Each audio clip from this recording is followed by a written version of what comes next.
Are you feeling exhausted?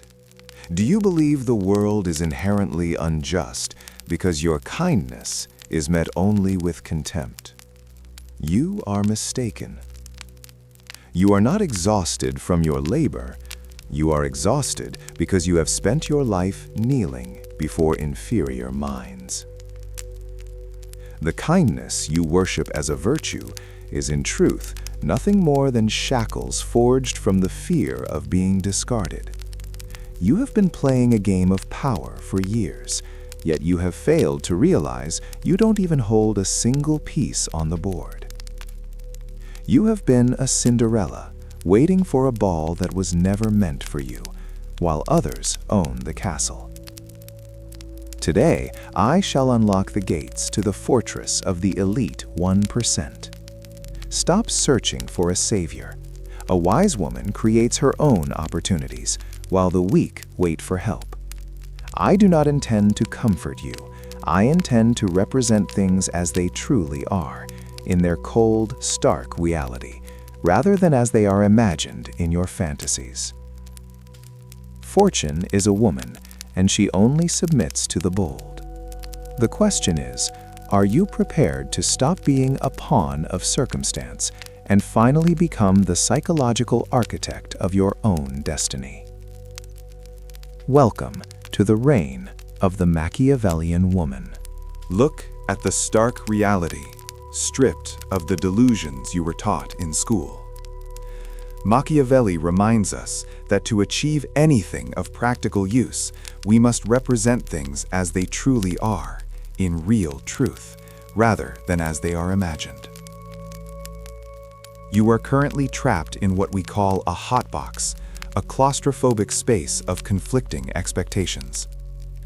Society demands you be nurturing and cooperative, yet when you are, they deem you unfit for leadership. You are caught in a double bind. If you are soft, you are ignored. If you are assertive, you are labeled a Machiavellian Mary and feared as a predator. You have been a victim of the Cinderella syndrome, believing that if you simply wax the floors and work in silence, a prince of a promotion will eventually find you. But in this high-value circle, silent labor is merely a service, not a strategy.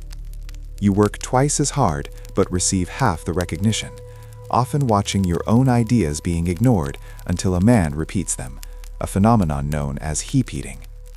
This is the tax you pay for walking the paths beaten by the crowd.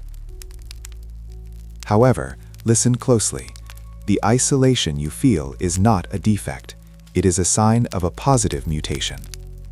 You are evolving away from the 90%, the submissive masses who seek safety in nice behavior and invisible labor. They are inheriting princes who rely on status quo and historical precedent. You are a conquering prince, a newcomer who must navigate skepticism and build a kingdom from nothing. Machiavelli observed that those who acquire power with difficulty keep it with ease. Your current struggle is the forge. Your loneliness is the price of your evolution. You are no longer an insider of the mediocre. You are an outlier, a psychological architect, preparing to step into the empty throne that the weak are too afraid to claim. To reign, you must first strip away the decorative lies of the mediocre. You must understand the raw nature of the rules. To master high-value circles, you do not seek to fit in. You seek to dominate the architecture of the circle itself. Engrave these two revelations into your internal fortress. First, kindness without claws is nothing but weakness in disguise. If you lack the capacity to be formidable, your gentleness is a strategic vacuum. Machiavelli taught us that a leader must know how to avail herself of the beast as well as the human. You must be the fox to recognize the snares of your competitors and the lion to terrify the wolves who would dare to underestimate you. If you cannot do wrong when necessity demands it, you will eventually affect your own ruin among so many who are not good. Second, people will only fear you when they cannot predict your next move. Transparency is the executioner of power. The masses believe that authenticity is a virtue, but for the psychological architect, it is a vulnerability. A kingdom is best protected when the enemy has no map of the fortress walls. You must be a great pretender and dissembler, for men are so simple that she who seeks to deceive will always find those who allow themselves to be deceived. Remember, the world judges you by the result, never by the process. While the 99% spend their lives begging to be loved, you must accept the cold truth: it is far safer to be feared than loved. Love is a chain of obligation which the base nature of man breaks at every opportunity for self-interest, but fear is maintained by a dread of punishment that never fails you. The claws I speak of are not for senseless cruelty, but for the precision of a surgeon. A few well-placed examples of strength are more merciful than 1,000 instances of niceness that allow chaos to fester. Are you ready to stop being nice and start being inevitable? To master high-value circles, you must move beyond the fantasies of the masses. You are not here to fit in. You are here to design the architecture of your own reign. Follow these 4 maneuvers to establish your internal fortress. Maneuver 1. Purging the Cinderella syndrome. The core: recognition is a conquest, not a gift bestowed upon the submissive. The tactic: you have been conditioned to believe that silent, diligent labor will eventually be rewarded with a seat at the table. This is a delusion of the weak. In a power grid, silent excellence is indistinguishable from non-existence. Stop being the servant waiting for a ball that was never meant for you. You must seize the spotlight and hijack attention. Do not wait for an invitation to speak. Bring your own chair and make your presence an undeniable reality. Remember, the man honors the title, not the other way around. Maneuver 2. The Fox and Lion Maneuver. The core: you must adopt the dual nature of the beast to survive the practitioners of the dark arts. The tactic: high-value circles are infested with manipulators.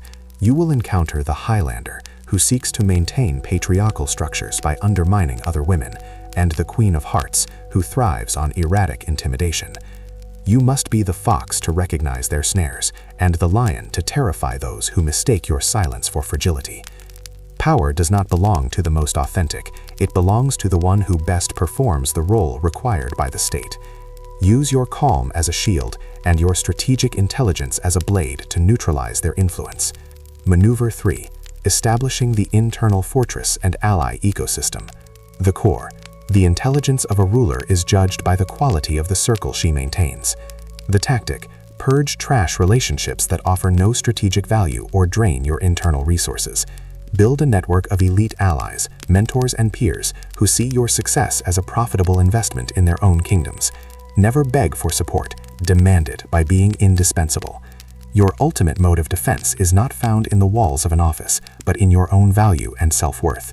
If you rely on your own forces, your position becomes unshakable. Maneuver 4. Mastering Fortune. The core: Fortune is a woman, and she only submits to the bold. The tactic: accept that 50% of your life is determined by circumstance, but the other 50% is yours to command through action. The glass ceiling is a story designed to keep the fearful in their place. When you encounter a barrier, do not knock and wait for permission to enter. Shatter it with unapologetic audacity. Fortune favors the adventurous over the cold and cautious. If the current workplace will never send you to the ball, stop waxing their floors and build your own palace. I have handed you the map, but remember that what remains to be done must be done by you. Do not merely listen and feel intrigued, for that is the behavior of the submissive masses, who represent things as they are imagined rather than as they are in real truth.